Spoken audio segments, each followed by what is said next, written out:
We want to spend some time getting comfortable with the Photoshop interface, so as we go through some of the different features, the interface really isn't a problem for you. In order for us to get comfortable with the interface, we need to have an image open. The best way to do that is to click the Open button here from the Start Workspace, or you can come up to the File menu, and from the File menu, you can choose Open. The keyboard shortcut here on the Mac is Command-O. It would be Control-O on the Windows side. Once you choose that Open command, you'll be able to browse your system file for an image. In this case, what I'd like you to do is go into the exercise files that you downloaded from our site, and in there is an M1 exercise files folder, and in there you'll find an images folder. Select whatever image you want to work with, and once it's selected, come down here and click Open. That will open the image inside of Photoshop and present you with the Photoshop interface.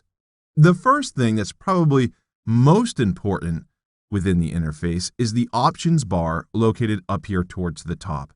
The options bar gives you options for whatever tool that you're working with inside the program. So it changes based upon the tool that you have selected. If I come over here and select a different tool, you'll notice that the options bar is updated to give me options for that tool. Now, since we're talking about tools, we should probably talk about this Tools panel. The Tools panel is where all your tools are located, and there's two different views available. If you come up to the top left-hand corner of the Tools panel, you'll notice that there's a two-way arrow. If you click it, you can expand it to a two-column view. Now, depending upon your circumstances, in terms of screen resolution, the size of your monitor, whatever the case may be, you'll determine if you want a two-column view or a single-column view. Throughout this course, I'm going to opt for the single-column view. Something else that I want to point out within this Tools panel is that this is where you'll select your tool. All you have to do is hover over and click on the tool that you want to select. Now, by default, inside of Photoshop CC 2018, if you hover over a particular tool, you'll get a rich tooltip, which is a large tooltip that will play an animation, giving you some type of indication as to how that tool works. Now, honestly, as you become more comfortable with Photoshop, these interactive tooltips become less helpful and more annoying. So what I'll do is show you how you can turn them off. Now, on the right-hand side is a series of panel sets, and these panels simply give you options for working inside of Photoshop. If you need to work with color or a library, those options are available here. And you'll notice that we have a couple different tabs within some of these panel sets. You can navigate through these panels by clicking on the tab to activate or bring focus to that panel. So if you want to work with channels, you can click on it. The channels options are brought forward. If you want to work with layers, simply click back. You can also reorganize these tabs if you want to change the order in which they appear. For example, if you wanted layers to appear after channels or paths, you can do that by clicking on the tab and dragging it to the right. Again, this is simply for you to customize the interface to best suit your working habits. I'm going to go ahead and click and drag it back to the left to restore it to the default position. You can also change the appearance of these panel sets based upon size. For example, you can collapse this panel set to reduce it down to an icon in label view. Now, if you want to access a panel, you'll have to click on it. And when you click on it, you'll notice it appears. You can make it disappear again by clicking on it again. If you want to reduce this down just to an icon view, you can do that as well. Notice if I place my cursor in between the two panel sets, I get a two-way arrow. At this point, I can click and drag to the right, and now I have two iconic panel sets. I'm going to restore it back to the default by clicking and dragging this to the left so we can see the labels again, and then I'll re-expand it. Anytime you're working with panels inside of Photoshop, if you want to work with a panel that's not visible, you'll be able to access it by coming up to the Window menu.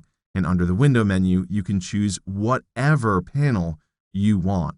So in this case, maybe I want to work with the Navigator panel. I'd simply come down and choose Navigator, and you'll notice it pops up and it's stored here on the leftmost panel set.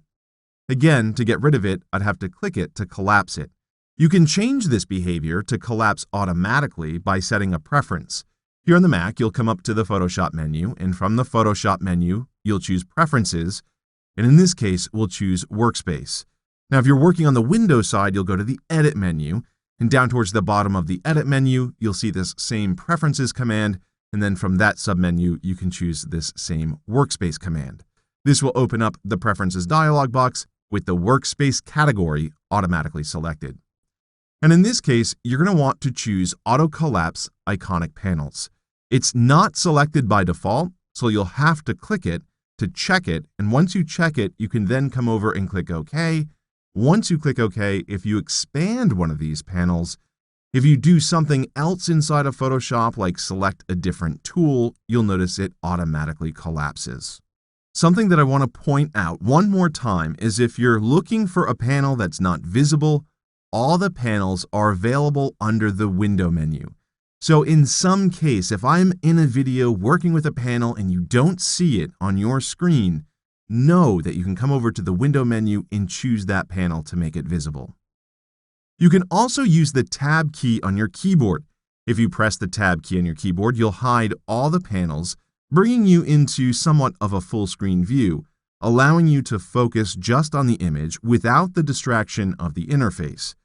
If you're working in this way, you can always hover over the area in which the panels are located, and you'll notice that they automatically reappear.